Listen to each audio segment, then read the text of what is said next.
What's up, YouTube? What's up, YouTube? It's your boy back with another one. People, in today's video, we asking the question, who does the current administration work for? Who are they answerable to? We all knew that Jacob Zuma's administration was answerable to the Guptas. So who does Cyril Ramaphosa's administration answer to? Let me know what you think about this topic in the comment section below. Don't forget to like, comment, share, and subscribe to the channel. You know we family, right? Holla.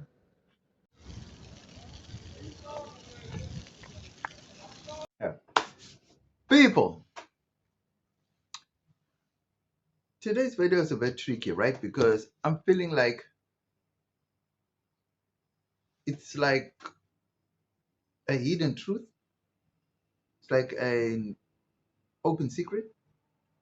You see, ever since, I don't think, wait, I don't think 94, right? Since 94, I don't think South Africans, we were actually aware that there were invisible hands that control the government, like a shadow government, people that sponsor the government, that make the government shape things the way they want it to be shaped. I think that only came to light really when Zuma took office, and then his relationship with the Guptas became apparent. Now, since then, I think we've been like, for those that are like, really politically conscious, right? I think people have now decided that they actually want to know the people behind the man, or the people behind the organization that run the country.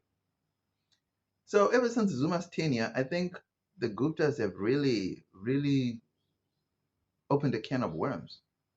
And now people want to know who Cyril is answering to, or who's making Cyril do things. I mean, we all know Jacob Zuma went up against a lot of powerful people, and he wasn't favored at all. And to be honest, some of the things that Zuma was trying to expose, or was fighting against, he was actually pretty right on. But because the people he was up against were so powerful, they painted a very negative picture of Jacob Zuma. Some even went as far as saying it was 9 wasted years. Is that true, though, to say that Zuma's 9 years were totally a waste of time? Like the way the newspapers actually paint a picture of him in that light? Is it really 9 wasted years? Now, here's the thing. People talk about Zuma, right? And for good reason. And Zuma has actually proven to everybody that he was being spoken to, he was being told what to do, and he was answerable to the Guptas. Okay, Zuma's undoing was not reining the Guptas in, and he couldn't because they had the money. They were funding his lifestyle. I think a lot of things that were happening, people are saying it was the Guptas that made, right? The fight for the hangar at OR Tambo with the Oppenheimers, I think that was the undoing of the Guptas. I think they had gone too far. I think they even thought that they owned the country at that point. And even with the nuclear deal with Russia, they were pushing for it to go through because they stood to make substantial amount of money. And then it raises the question that, okay, so all this time we're thinking it's the ANC doing things. And yet it was the Guptas in the background telling the ANC what to do on a lot of issues, right? Especially issues of business where it concerned money. They were They had their hands all over the ANC, the Gupta people I'm talking about, right? The funny thing is, business people were against Zuma. Zuma was Zuma was like Zuma was fighting the anti-establishment. It's like Zuma was fighting the old white monopoly capital, and they were not happy with it at all, right? They were not Zuma's friends, and they wanted Zuma out at all costs.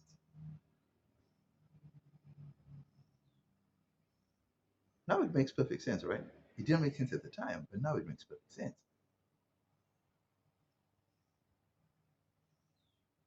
The smear campaign, not just smear, but the whole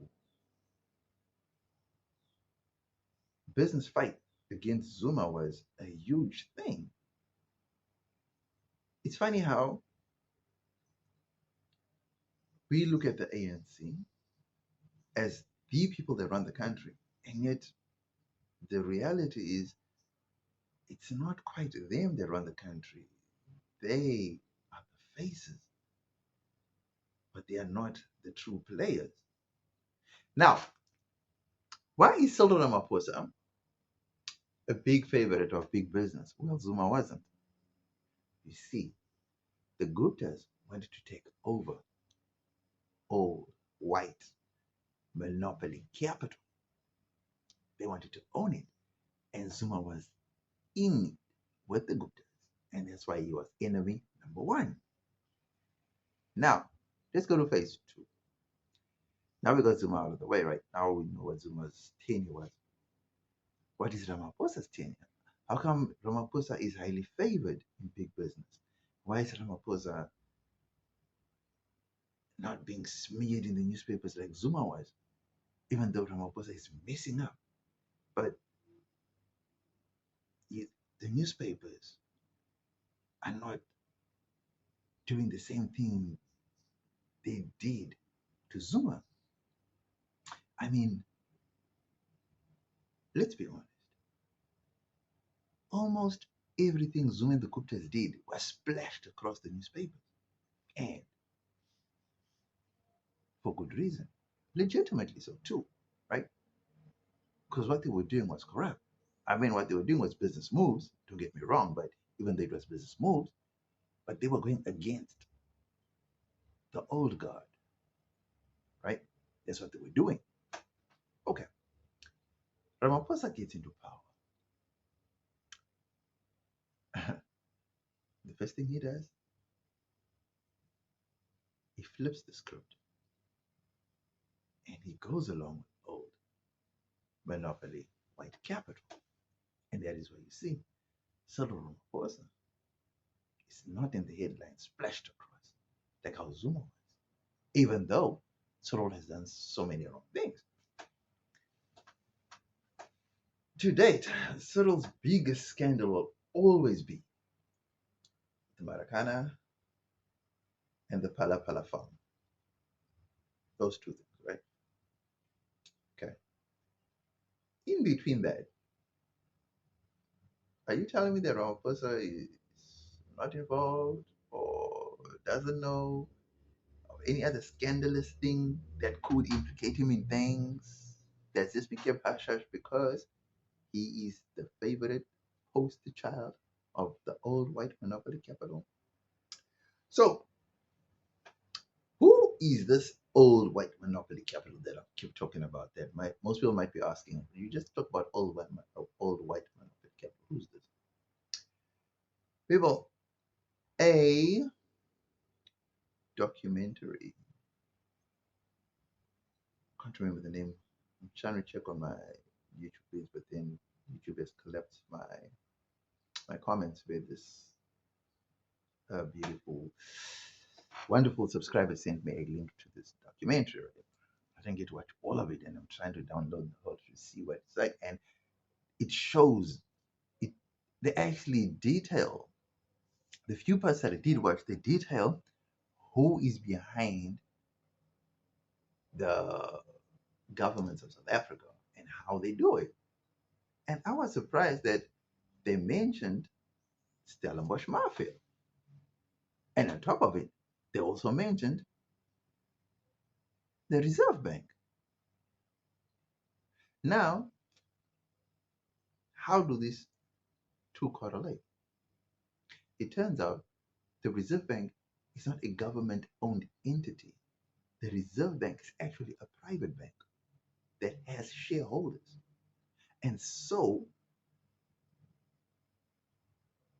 the Stellenbosch Mafia have a hand in there. So that is why you see, or that's why you once heard Johan Rupert saying he will collapse the rand because they have a hand or they have shares in the Reserve Bank. And I was just floored. You see, when you think of a Reserve Bank, a federal bank, Federal Exchange, Federal Bureau, or the Fed, like they call it in America, right? The Fed. You would think it is wholly owned by a country because they own the money. And true to form, some countries do own their reserve banks. And I feel like that's how it should be. A country should own its reserve bank. But if the reserve bank is in the hands of private people, private shareholders, private owners, then surely the money that's in the reserve bank doesn't fully belong to the country. So you telling me that when banks make loans from the reserve bank, they are making loans from a private institution and not from a government institution. And so this gets even deeper. So, people, now that we know that in South Africa, the old guard, being the Oppenheimers, the Ruperts, uh, who else? The whole Stellenbosch Mafia team, they built their own ShopRite, PSG, Capitec Bank, Curo, Joe, FNB, dude, the banks, dude.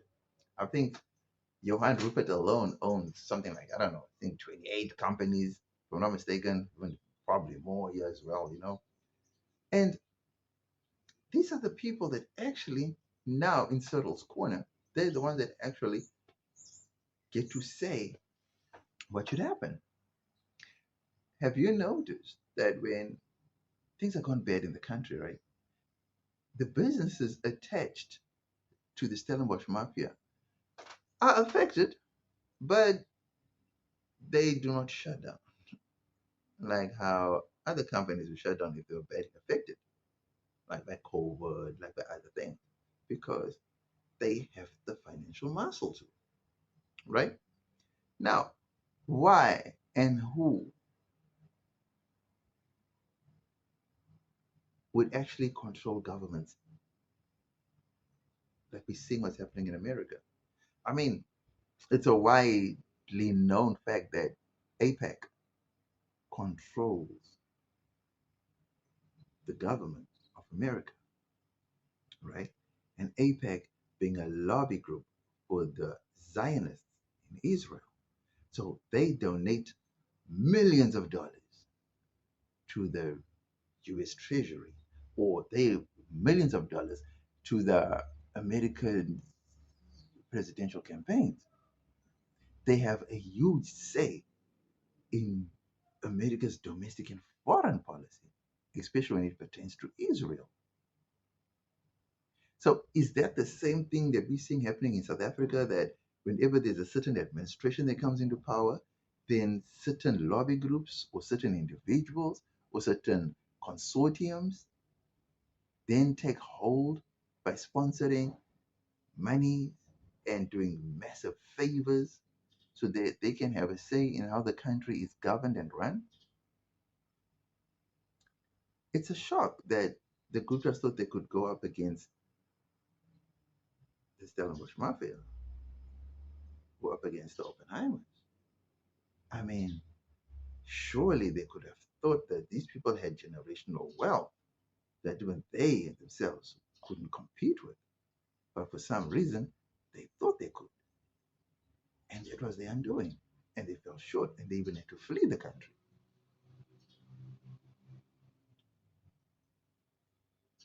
In Ramaphosa's case, what I'm failing to understand is if the people that are behind Ramaphosa are South Africans and are patriotic, why would they allow state enterprises to fall, state run companies to collapse? Why would they allow the ANC government to run things into the ground? Or are they wanting things to run into the ground because they're pushing for privatization? And then when the policy for when the topic of privatization comes up, and if it is put into law or signed into law, then it's those very people that get first dibs or first preference to buy up these state-owned enterprises. Could there be a possible reason? So there's this theory that the rich people who are in support or who lobby for privatization are the very people that push for the collapse of certain entities, companies, to collapse so that they can be the first to buy them, control them, reconstruct them, build them up, and then charge premium prices. Almost like how it happens in the housing market. You buy a dilapidated house, you renovate it, and then you sell it at a premium. So same like business. So question now is,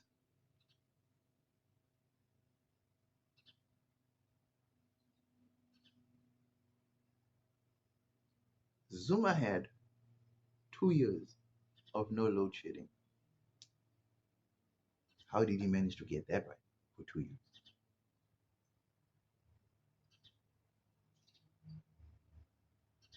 How did the other presidents fail to get that right for 2 years in a row? Was it because of the Guptas? Because the Guptas were supplying ESCOM with coal, right? Was it because Brian Walefa and I say Coco or something? Were they better skilled at managing it? And if they were better skilled at managing it, why were they then released from those positions if they were doing a very good job at preventing load shedding for the 2 years? So if someone is good at their job, they actually stop load shedding. Why would you get rid of them, right? So what we think or what we see in front of our very eyes is not exactly the things that we see, because behind the scenes there are people that are controlling things and they are then telling the president what to do.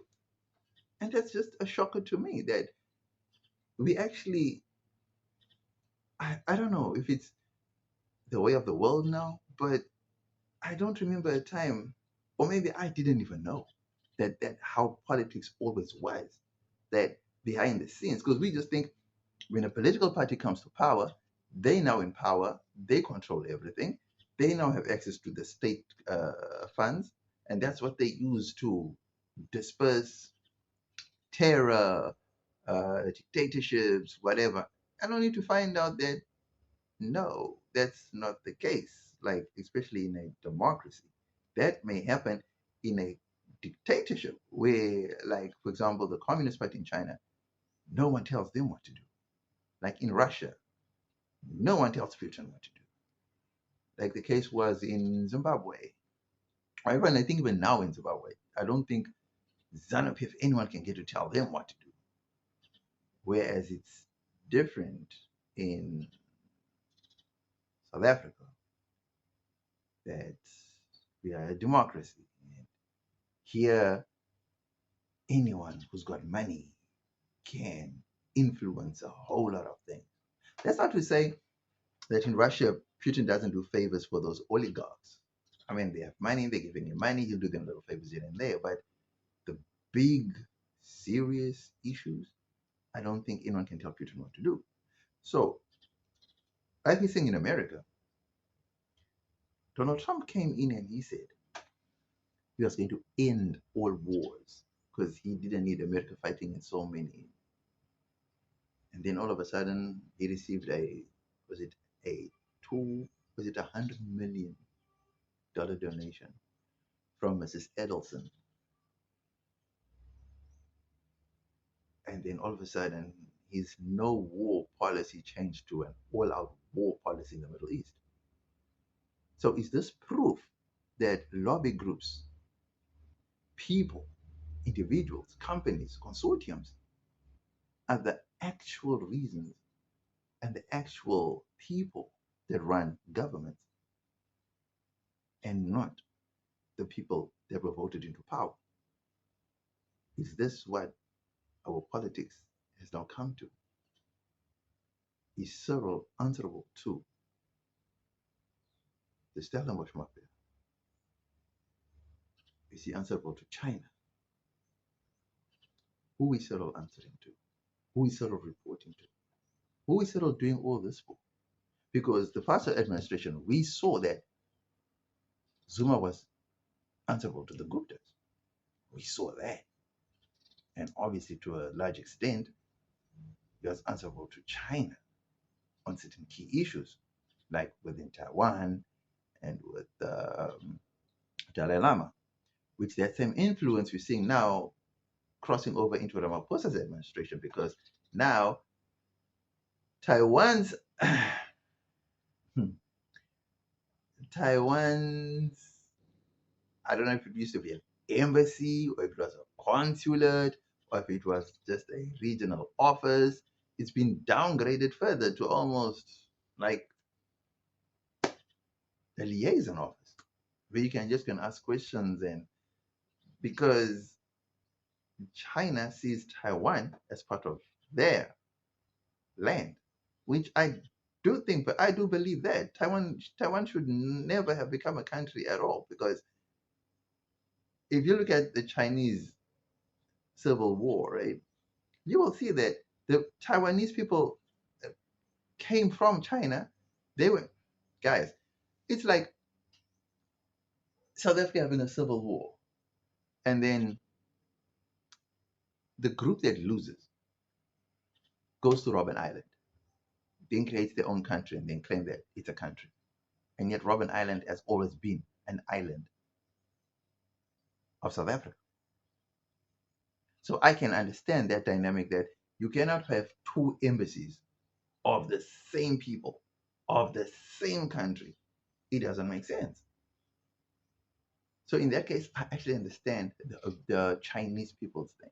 And then I'd understand, because China is South Africa's biggest trading partner, then when it comes to strategic business deals, and obviously political when it comes to Taiwan and the Dalai Lama, then I can understand why they hold sway, right? Same as in, let's just say, business with the local people that Cyril is answerable to. If they, like they say, they donate to his party, obviously they have to listen to them. So my thing is, so who is Cyril answering to? Because a lot of people are saying he's not answering to the Stellenbosch Mafia. But now newspaper suggestions show that Cyril is in favor of the he is Zuma wasn't favored. Newspaper articles will show you that any slight move that Zuma made, it was splashed all over the papers. Every move that Cyril makes is not splashed anywhere, unless independent papers pick it up. But even that gets squashed under the heavyweight of the main media, or the legacy media that the Stellenbosch Mafia controls. So who is Cyril answering to? Next, we get into the pros of governments answering to invisible hands. Hello.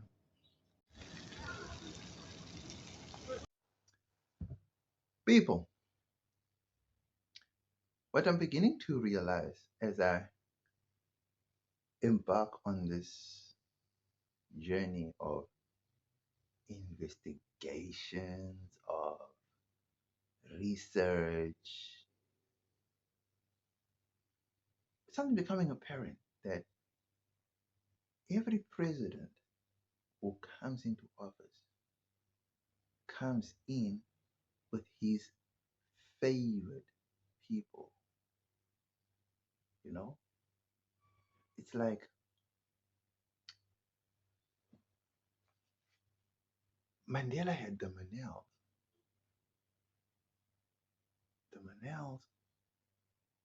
and very few people actually know that Mandela actually lived at the Manel's house for a time. And well, at that time, Nelson Mandela being South Africa's first democratic elected president, and I don't think the for 40 years, I don't think the National Party were answerable to anyone, you know, other than to themselves, really, and the partnership with Israel, and then obviously through America because of Israel, right? I don't think we had ever heard about the Manels or anything like that, right? So Mandela came in with the Manels. I know the Guptas tried to reach out to Mandela and he kept them at arm's length. And then when Becky came in, he also kept them at arm's length. Surprisingly, no scandal ever came out about Mbeki. Okay, Halima Matante can understand because he didn't have a long stint as a president. He was just an interim president for a few months because the ANC had to go to elections and then elect a new leader. The funny thing is, the Guptas never gave up. They started getting Mandela's reign. They tried to get in with Mbeki. I don't think they tried with Khalima because it was too short a reign.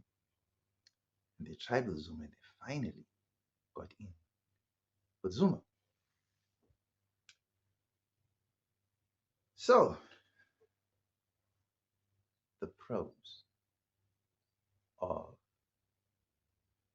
having invisible hands or having shadow government. Number one, if you're a political party, you get the benefit of being backed by wads of cash. You will be sponsored by deep pockets, endless flow of money. You can do all the things that you couldn't do, that you wish you could do on a personal level. Another option is that with these invisible hands, people like Ramaphosa are getting given board seats on companies that they have no idea how they function. They have no idea how these companies came about. All they just have is board seats, the board members, the shareholders, they're all these things. Right. Another thing is that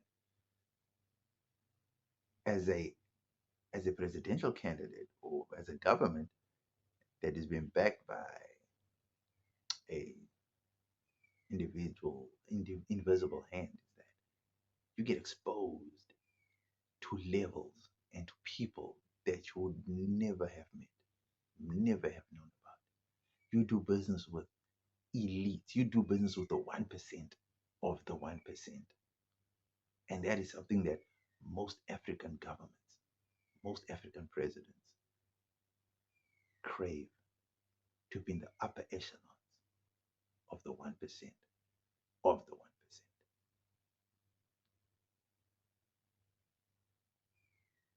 I mean, it's staggering. It's just mind blowing that you're getting you come from nothing. You saw the suffering that people goes. You went through the suffering yourself. You know what I mean? And yeah, you are increasing your personal wealth gap over that of the people that you fought for. It just doesn't make sense. But hey, that's just the way the world works, right? Those are the positives that I can think of having invisible hands helping you rise to the top and or keeping you at the top as well. Next, we get into the cons of having invisible hands controlling you. Hala.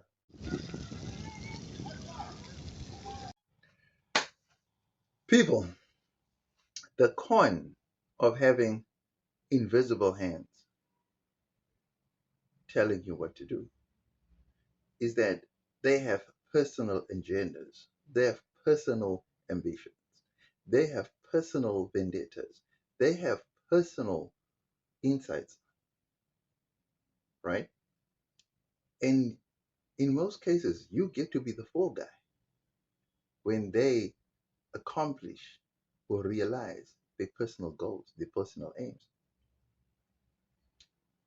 The sad thing about having people that you answer to is that you do not truly get to be independent.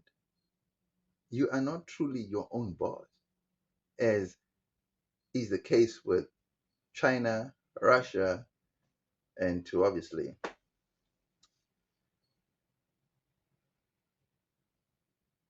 other dictator countries, right? I watched a documentary called The Gold Mafia. And in that video, they spoke about a certain individual that, yo, guys, this is crazy. They saying there's one guy that bankrolls a government. One guy bankrolls a government. And shockingly, that money is coming from South Africa. So, people, my question is, if you happen to become a millionaire or a billionaire, you should aim to control the government. Don't just be a billionaire for the sake of just being a billionaire. You need to become a billionaire to wield influence, to wield power over the government of the country that you reside in. You see, I'm now realizing that money is truly a gift, a blessing, and a curse. Because in the case of government and the way money is moved and negotiated in government circles, money is a true evil because these presidents are being made to do things that are otherwise against the world, like what we're seeing with Donald Trump. You can clearly see Donald Trump does not want war. But since he was paid a lot of money during his presidential campaign by Mrs. Edelson, he is now committed to a war that he did not want. You can clearly see that on his campaign trail, he clearly said he was going to stop all foreign wars. So, of all the wars that he's stopping the Ukraine war, he signed a deal. Why the Israeli war? Why is that one supposed? Why is that one not being allowed to continue? Why is he attacking Israel's enemies? Why is it? Because he was paid by the Israeli Zionist lady, right? So that same notion is being applied in South African politics by third hands that control, not third hands by invisible hands that control the presidents or the administrations of the day. I mean, it's almost it's almost unfathomable to think that the Guptas were even selecting who they want as ministers. They were even pushing for certain reforms and certain business deals to go through that would further enhance their business empire and their portfolio. It's just shocking to me that money can just allow you to sell your soul to that level. Hmm, excuse me. It's just shocking. So now that it's clear that Ramaphosa is answerable to the Stellenbosch Mafia. What more can we say about that? What more can we say? You tell me. What more can we say? I mean, obviously the Stellenbosch Mafia is pro Jewish, it's pro Zionist, it's pro Israel, and that's the main reason why Ramaphosa won't shut down a racist Zionist embassy, right? You won't like expel them and do like you know what you're supposed to do. You know what I'm saying? Sad, eh? Even though even though you know that the Palestinians are right in the fight for freedom because you went through the same thing, but because your handlers are supporters of the Zionists, you are not going to act against what your free will is. You're going to do what they're saying because they're paying you and they put you on these boards of companies and they give you shares in companies. So you're obligated to do what they tell you to do. That's the sad reality of being a president of an African nation. And of America too. Doesn't matter now, right? It's becoming a worldwide phenomenon. Now that we've uncovered or discovered that governments are not run by the people who actually rule, the people that were voted into power. It's the people that you don't even know that are actually running the country, not the people that we voted for. I mean, that's a shocker, but it is what it is. That's the new world order, right? Let me know what you think about this topic. Was I on the money or did I miss it with this one? Don't forget to like, comment, share, and subscribe to the channel. You know we family, right? Holler.